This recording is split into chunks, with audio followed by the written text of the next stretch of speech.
자, 지금 내년 부동산 공시가격 현실화율이 뭐 한 2년 정도 그 연속으로 뭐 이제 동결될 것으로 보여지는데, 자, 내용들을 보시면은 한 2024년에 시세 반영률, 이게 24년이고 내년이 25년이거든요.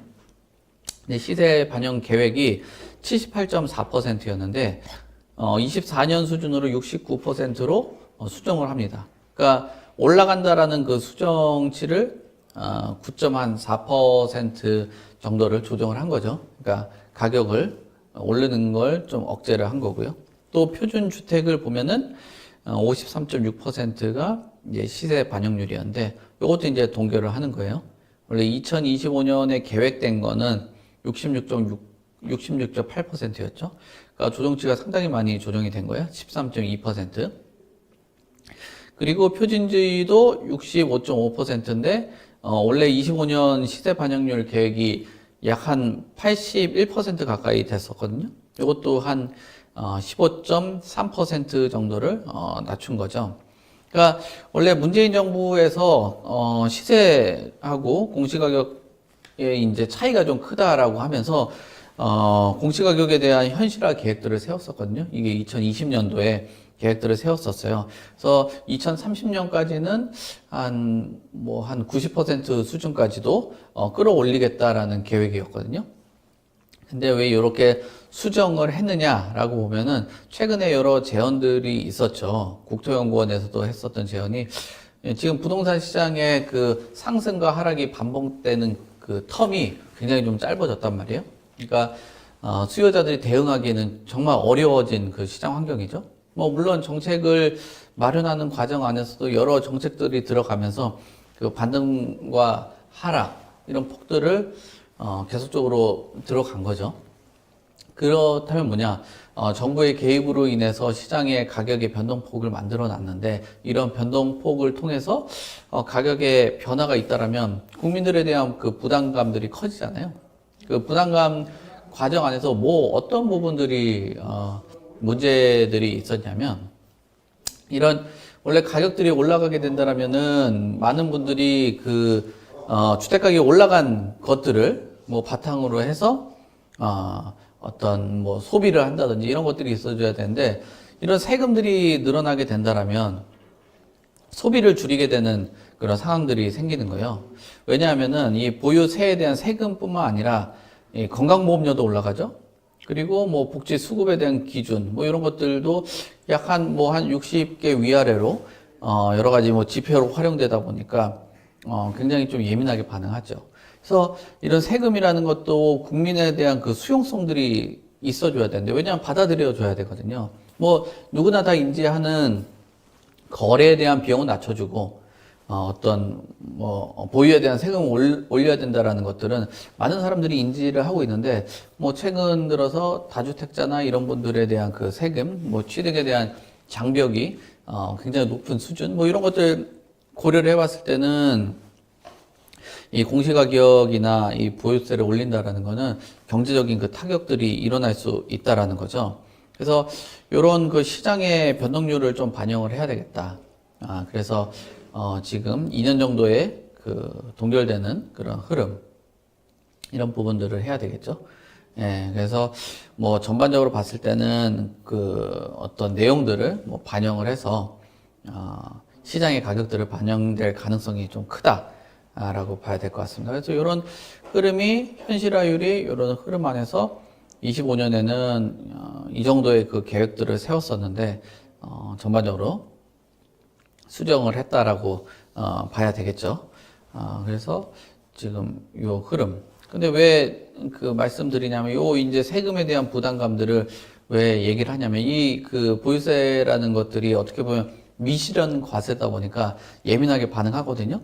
그리고 이제 뭐 돈 좀 벌었는데 왜 이게 이제 경제적인 타격이 왜 있냐라고 얘기하는데 1주택자를 기준으로 봤을 때 요 이제 그 예상되는 금액들을 보는 거죠. 요 보면 반포 아크로 리버파크 같은 경우는 21% 정도가 가격이 보유세가 상승을 했어요. 그리고 반포 레미안 퍼스티지도 약 한 38% 정도 상승을 한 거예요. 요 두 곳을 보면 한 1,000만 원대 초반에서 한 중반 정도의 그 보유세를 내야 된다는 건데, 요 이제 그 개발되는 그 과정 안에서 다시 거주하신 분들도 있을 거 아니야? 그 거주하신 분들이 받아들였을 때는 보유에 대한 세금들은 미실현되는 그 가격을 계속적으로 낸다라는 건 처음 몇백만 원 정도 된다는 건 거의 한 달에 한 100만 원 이상 정도 되는 그 금액들을 납부해야 되는 거잖아요. 뭐 월간으로 만약에 나눠 본다라면. 그래서 이 부담감들이 좀 크게 작용을 한다라고 봐야 될 것 같고요. 그리고 잠실도 마찬가지고 또 음마 아파트, 레미안 프루지오, DMC, 레미안 더 클래식, 뭐 이런 것들도 한 10% 이상 정도가 오른 겁니다. 이게 이제 1주택자를 기준으로 했는데, 뭐 2주택자나 3주택자 된다면 여기에 이제 뭐 중과가 되고 뭐 한다면 엄청나게 금액이 많이 늘어나게 되겠죠.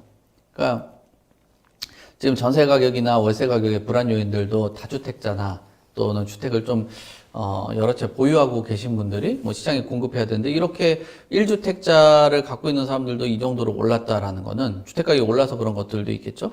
그렇게 된다라면 뭐 한 지역에 뭐 이런 그 주택들을 매입을 하게 된다라면 부담감이 크게 작용할 가능성이 높다라고 봐야 될 것 같습니다. 그래서 이 부분에 대해서도 투자적인 그 전략들을 세워야 되지 않겠냐라고 봐야 될 것 같아요. 왜냐하면은 이 보유에 대한 그 부담감들이 높다라는 거는 어떤 부동산을 가지고 운영하는 데 있어서 굉장히 좀 부담스럽게 작용할 것으로 보여지거든요. 강남권 보면 보유세가 높아진다라면 뭐 보유세가 높아진 만큼 자산 가치가 상승했다라고도 해석을 해볼 수 있거든요. 반대로 보면. 그러니까 강남권에 이런 보유세가 높은 것에 부담이 있는 분들 같은 경우는 강남권에 투자를 하는 것도 좋은 전략이다라고 봐야 될 것 같고요. 지방권 같은 경우는 오히려 마이너스로 떨어졌어요. 그러니까 하락 장세가 안정된 이후에 저평가 매물에 매입을 해야 되지, 이런 시장 안에서 주택 가격이 좀 빠지고 조정받아서 보유세가 떨어졌기 때문에 좋은 그 투자 지역이다라고 보기는 어려울 것 같아요. 그러면 서울이라든지 강남권 주요 지역에 어떻게 보면 초기 투자 비용이 낮은 지역에 상승 여력이 있는 틈새 상품, 뭐 이런 상품도 투자로서는 괜찮을 것 같다라고 보거든요.